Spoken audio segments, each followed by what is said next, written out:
안녕하세요 무하 여러분, 네 오소장입니다. 오랜만에 오늘은 이렇게 큰 집을 보여드리려고 합니다. 여기는 62평 정도 되는 사이즈의 집이고요. 가족 식구가 조금 많으세요. 가족 모임을 이 집에서 굉장히 많이 하실 거라고 합니다. 그래서 굉장히 광활한 공용물을 만들어 놨는데요. 이게 아파트가 맞나 싶을 정도로 굉장히 저희가 구조 변경을 좀 많이 한 케이스이기도 합니다. 근데 이런 굵직굵직한 변경들이 굉장히 드라마틱한 변화를 가지고 와서 현관부터 제가 디테일하게 설명드리도록 하겠습니다. 가시죠.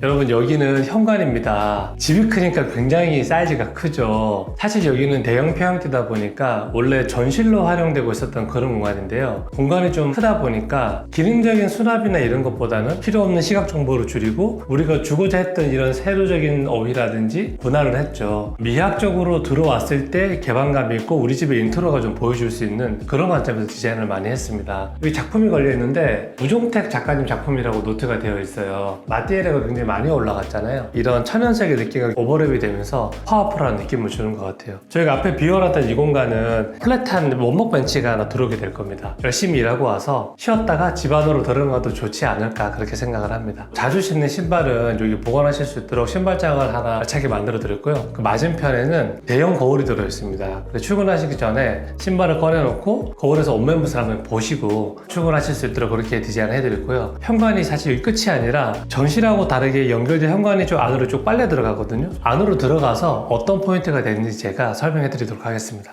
가시죠. 여러분, 여기는 현관 같은 역할을 하기도 하고 집안의 내실 같은 곳이기도 합니다. 퇴근하고 들어왔을 때, 출근하고 나갈 때 스쳐 지나가는 이 공간이 우리 집 전체를 보여주는 인트로라고 생각해요. 우드 가죽이는 따뜻한 느낌과 천연 대리석이 주는 아주 간지가 세죠. 이런 것들이 이 집 전체에 조금씩 반복되면서 그 루틴을 나타내고 있고요. 지금 여러분 제 뒤에 보이는 이 도어가 간살 도어라고 부릅니다. 도어는 한국에서 어디가 제일 잘 만들죠? 영림이라는 회사가 굉장히 잘 만듭니다. 아주 역사가 깊은 회사고요. 이렇게 수직으로 찢어진 형태가 주는 장점이 있어요. 이 스틱 같은 애들이 앞뒤로 붙어있기 때문에 안팎이 너무 잘 보이지도 않고 너무 안 보이지도 않아요. 굉장히 적절한 찹 효과를 주기도 하고요. 이런 간살도어를 적용할 때는 되게 잘 쓰셔야 돼요. 잘못 쓰면 한식집 같은 느낌이 납니다. 동양적인 느낌이 너무 투머치하게 되는, 이거는 좀 주의를 하셔야 된다. 왜냐면 우리가 살고 있는 아파트라는 공간 자체가 입식 구조잖아요. 저희는 어떻게 했죠? 들어가는 머티리얼이나 컬러를 주변의 톤하고 잘 맞춰놨습니다. 이런 이미지를 참고하셔서 한번 따라해보시면 좋지 않을까 그런 생각이 듭니다. 바깥에 있었던 전실보다 여기 내실이 폭이 살짝 좁아들었죠. 그 이유가 이런 신발장과 수납장들이 구성되어 있는데요. 잘 안 신는 신발은 여기 양쪽에 보관하실 거고요. 저희가 좀 깊게 만들어 드렸어요. 다른 짐도 좀 보관하실 수 있게. 그리고 여러분, 전실과 현관을 제가 좀 설명을 드릴게요. 전실은 아파트에서 주는 서비스 면적이에요. 근데 여기 같은 경우에는 집이 워낙 대형 평형인데 전실까지 있다 보니까 전실을 현관처럼 만들어 드렸고, 원래 현관에 있던 자리를 내공간하고 이렇게 엮어서 내부의 공간이 좀 확장된 듯하게 이 효과를 줬었잖아요. 그래서 여러분들도 전실이 투머치하게 들어간 그런 집들은 내공간을 좀 넓히는 방법으로 사용하셔도 좋지 않을까 그렇게 생각을 합니다. 그리고 안으로 들어가면요, 정말 멋진 다이닝과 공용부가 있는데 그럼 저랑 같이 한번 가보시죠.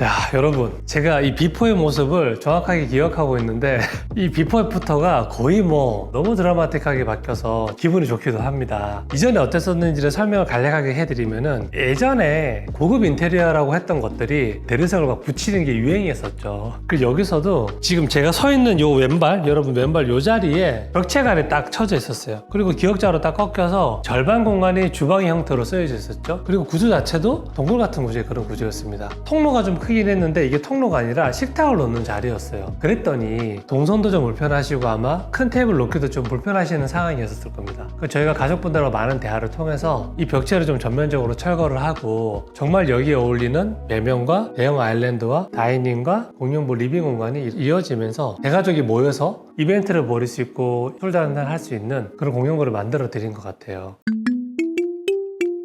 여러분 지금 비포를 보시면 알겠지만 복도에서 접근했을 때 보이는 공간이 어디였느냐? 안방문이었어요. 그냥 되게 흔한 구조죠. 근데 저희가 이제 가족분들하고 말씀을 나누고 이게 살아가는 이야기와 스토리를 들었을 때 저희 판단에는 공용부가 굉장히 광활하고 가족분들이 많이 모일 수 있는 공간으로 힘이 집중돼야 되겠다 생각을 했고요. 복도에서 걸어 들어오고 처음 쳐다봤을 때 저희는 지금 식탁을 이 자리에 딱 놨었죠. 식탁이 오히려 주인공 같은 그런 느낌으로 제가 세팅을 했습니다. 그러기 위해서 저희가 뭘 했냐면은 뒷공간을 구조 변경을 해서 배면을 이렇게 만들어줬고요. 안방으로 진입하는 주 동선을 다 바꿔놨는데 굉장히 재밌지만 저거는 조금 이따 말씀드리기로 하고. 그럼 이런 질문이 올 수도 있어요. 식탁을 복도 이런 데 놔둬도 되느냐? 괜찮습니다. 왜냐면은 여기서 공용부라는 개념을 제가 좀 설명을 한번 짚고 넘어가고 싶어요. 가족들이 공용으로 사용을 하고 이벤트가 함께 일어나는 공간을 공용부라고 그럽니다. 거실, 주방, 다이닝. 근데 일반적 아파트 구조에서는 주방과 거실이 복도를 통해서 나눠져 있을 거예요. 얘를 이어주려고 우리가 대면형 주방이라든지 여러 가지 행위를 쓰죠. 그랬을 때 이렇게 배면이 만들어주고 개방감을 확보할 수 있다고 하면은 오히려 이런 다이닝 식탁 공간이 거실과 주방을 이렇게 연결해주는 브릿지 역할을 하기도 한다고 생각합니다. 저희 같은 경우는 이 하나의 큰 장면을 만들어냈죠. 그랬더니 얘가 드라마틱하게 주인공처럼 보이기도 하는데요. 예전에 저희가 소개해드렸던 프로젝트 중에 펜트하우스 프로젝트가 있습니다. 복도 끝에 이런 공간이 이렇게 나열되어 있었는데 주방과 거실이 연결해주는 개념으로 저희가 복도 끝에 이런 테이블, 식탁을 만들어 드렸습니다. 그런 것처럼 뭐가 된다 안 된다가 아니라 개념적으로 맥락이 맞고 공간적으로 완성도를 높이고 기능이 충족된다고 하면 저는 충분히 해볼 수 있는 좋은 디자인 레이아웃이라고 생각을 합니다. 우리 무화 구독자 정도 되는 수준이시면 눈치를 채셨을 텐데 지금 이 공간이나 아일랜드의 크기에 비해서 식탁 사이즈가 조금 작습니다. 왜 작느냐? 원래 들어오기로 했던 식탁이 오늘 못 들어왔어요. 그래서 이 식탁은 제가 여러분들한테 현실감 있는 공간을 좀 보여드리고 싶다고 말씀드렸더니 콜라보를 몇 번 했었죠. 파리빌리어스라고 하는 이 가구, 요즘 핫한 브랜드입니다. 여기서 세팅을 지원해 주셨어요. 그래서 설명을 잠깐 드렸습니다. 원래는 좀 더 큰 식탁이 들어올 거라는 거. 자, 그럼 여기 요 주방이 제가 지금 슬쩍슬쩍 보이고 지금 안 보여드리고 있는데 개방감이 장난이 아니거든요. 제가 주방으로 들어가서 저희가 어떤 포인트를 적용했고 어떤 변화가 있었는지 제가 설명을 드리도록 하겠습니다. 가시죠.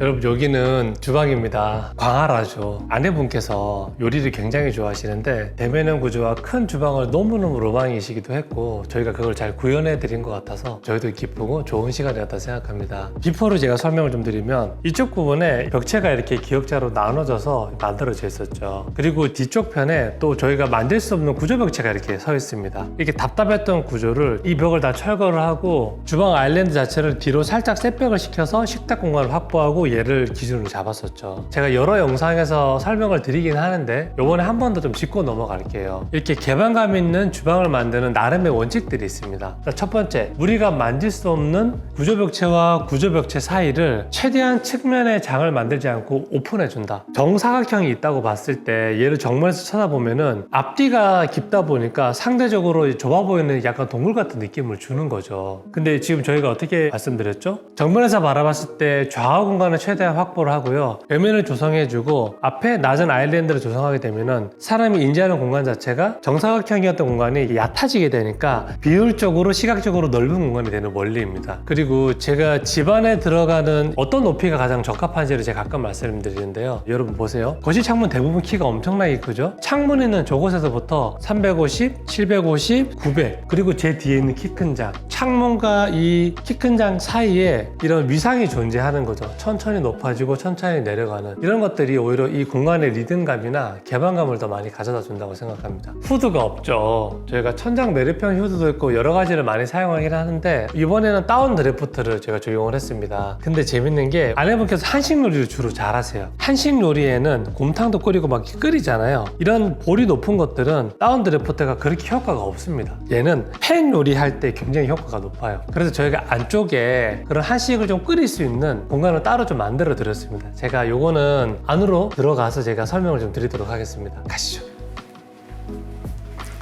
여러분 제가 앞서 말씀드린 것처럼 키 큰 장으로 배면을 만들었더니 또 이렇게 뒤쪽에 아주 내밀한 보조주방 같은 게 만들어졌죠. 아주 강력한 가스레인지와 후드를 달아드렸습니다. 창문이 또 바로 있으니까 바로 환기도 할 수 있겠죠. 제 앞쪽으로는 배면을 만드는 과정에서 깊이가 너무 깊기 때문에 여기에 밥솥이라든가 이런 수납을 할 수 있도록 후면에도 이렇게 더블로 키 큰 장을 만들어 드렸어요. 그랬더니 기능도 확보가 되고 보조주방도 생기고 양쪽으로 다 쓸 수 있으니까 담백하지만 굉장히 좋은 레이아웃이다 라고 생각을 합니다. 여러분 집이 크다 보니까 보여드릴 때가 되게 많아요. 그러면은 빠르게 거실로 가셔가지고 제가 설명을 좀 해드리도록 하겠습니다. 가시죠.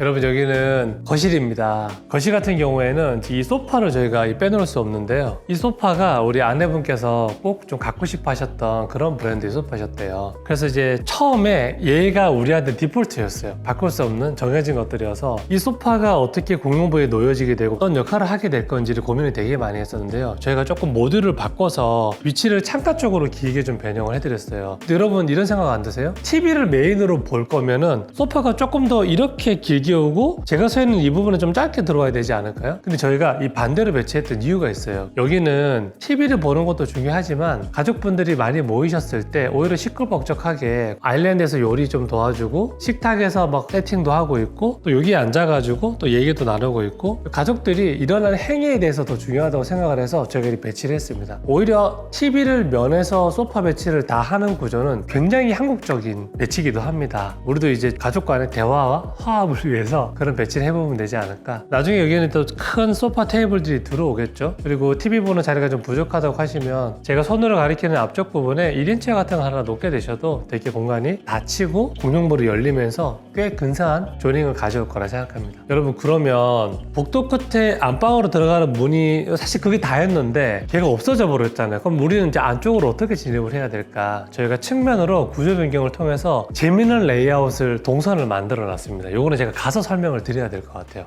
가시죠.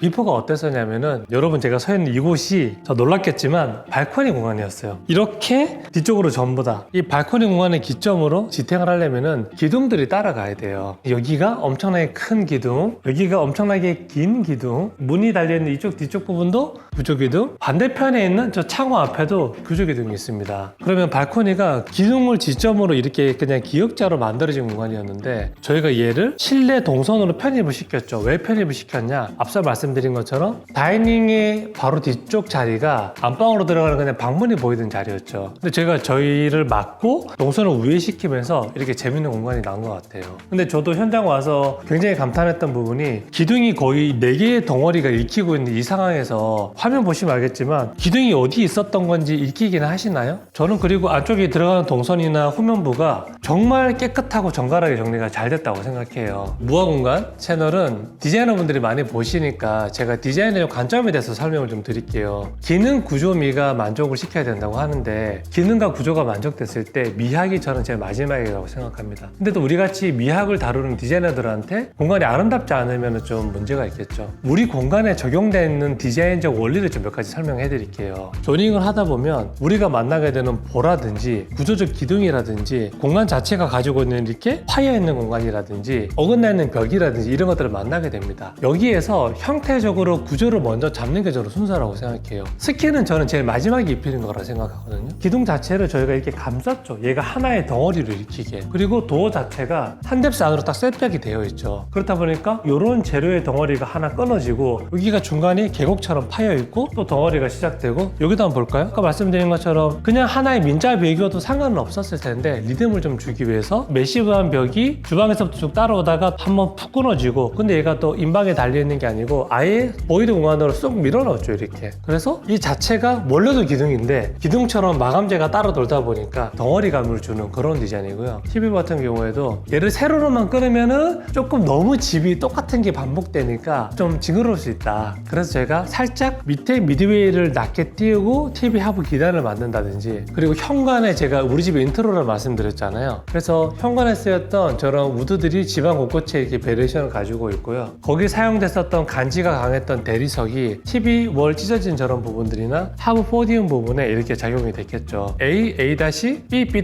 이렇게 반복하면서 집의 리듬감과 통일감을 동시에 가져오는 것 같아요. 사람과 생활이 빠져있는 공간에 너무 디자인적 형태를 많이 집어넣으면 혼란스럽다, 저는 그렇게 생각을 합니다. 여러분, 지금 제 뒤로 보이는 저 도어 궁금하지 않으세요? 저기 안에 진짜 기가 막히거든요. 제가랑 같이 한번 들어가 보시죠. 가시죠.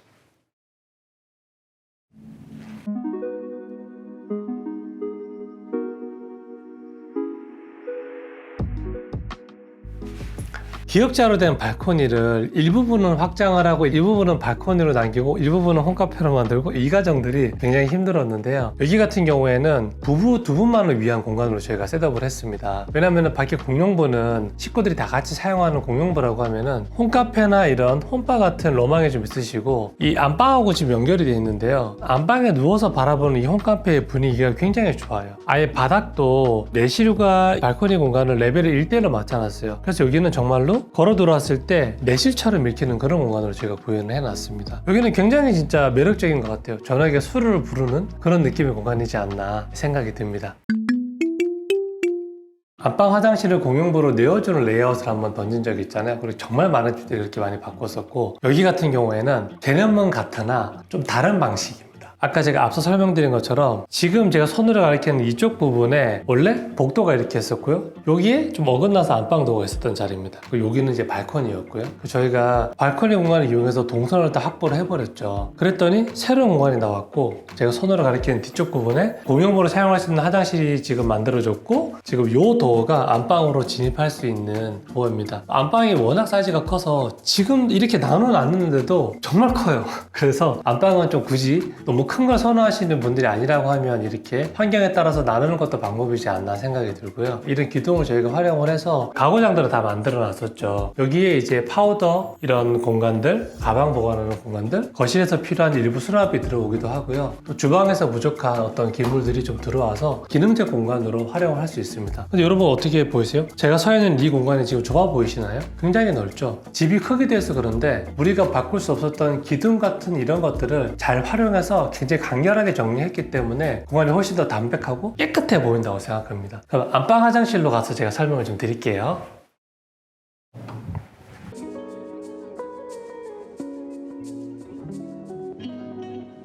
여러분, 여기는 안방 화장실인데요. 들어와서 설명을 드리는 이유가 대형 평형이다 보니까 화장실 사이즈가 꽤 큽니다. 그래서 이런 것들을 저희가 꽤 담백하게 지금 구조로 나눠놨는데 요거를 좀 보여드리고 싶어서 굉장히 또 고급스럽죠. 여기 같은 경우에는 뻥 뚫려 있었고 변기도 좀 노출되는 구조였는데 저희가 이제 벽체를 통해서 공간을 조닝을 했어요. 그래서 이 화장실은 제가 서 있는 창문을 통해서 복도가 딱 정리가 되고 세면할 수 있는 곳, 프리스탠딩 욕조, 샤워 공간, 변기 공간 아주 구조적으로 잘 만들어진 것 같아요. 요즘에 지어진 아파트 같은 경우에 봐도 변기가 문 열었을 때 바로 보이는 것들을 사실 굉장히 싫어하시잖아요. 새 아파트는 이렇게 좀 변기를 숨기는 구조도 한번 고민해 보시면 어떨까. 뭐 사이즈가 문제라고 하면 조절할 수 있는 여지가 있으니까. 그리고 여기는 이제 좀 차가운 느낌보다는 집 전체의 무드가 따뜻한 걸 원하셨기 때문에 대형 세라믹 타일 가지고 이렇게 베레이션을 해봤습니다. 보여드리는 타일 선반 저런 것들은 진짜 만들기 어렵거든요. 그래서 정말 하고 싶은 만 하세요. 저거 되게 만들기도 어렵고 돈도 많이 듭니다. 거실 화장실 같은 경우에는 제가 깨끗하게 구성을 해드리고 우리 어머님이 같이 사시기 때문에 안전바 요거 튼튼한 거 하나 저렇게 세팅을 딱 해드렸어요.